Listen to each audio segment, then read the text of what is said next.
On les vit tous, ces impacts économiques avec la COVID-19. C'est important pour les entreprises. Pierre-Olivier, il y a des milliers de mises à pied.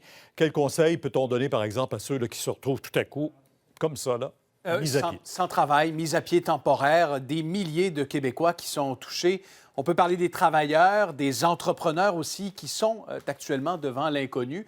On pourrait leur donner, Pierre, ce soir, 3 conseils. D'abord, bien se préparer. Vous êtes un travailleur, vous avez perdu votre emploi.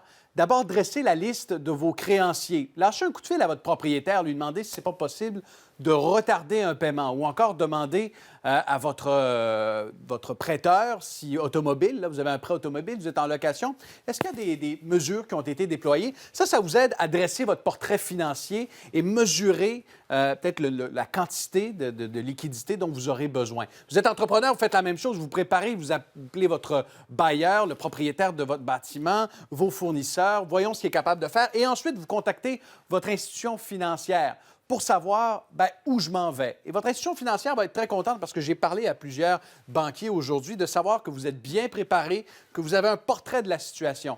Et les institutions financières vont jouer un rôle majeur au cours des prochaines semaines, des prochains mois, vont pouvoir vous diriger vers ceux qui peuvent vous donner de l'aide. Pour les consommateurs, ce sera l'Agence du revenu du Québec et du Canada avec des programmes spéciaux. Pensons à l'allocation de soutien d'urgence. Et pour les entrepreneurs, Investissement Québec pourra accorder des prêts, des garanties de prêts.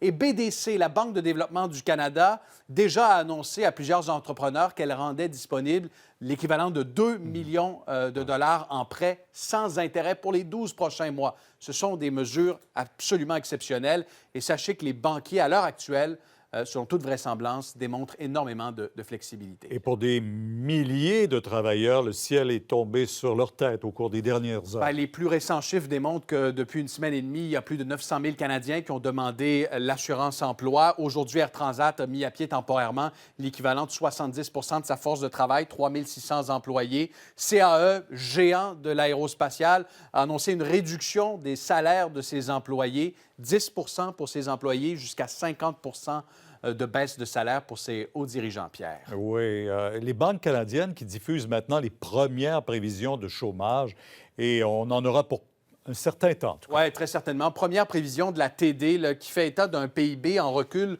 de 3,3 pour la prochaine année, alors qu'on espérait une croissance de 2 On s'attend à une contraction historique au deuxième trimestre de la présente année de 24 C'est du jamais vu, là, signe que la paralysie va faire mal.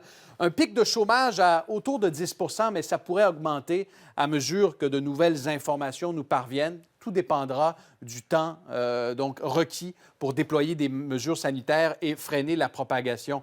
Je vous dis en terminant que je suis en contact avec l'Association de la construction qui en est à ses premières prévisions. Ça va vous donner une idée.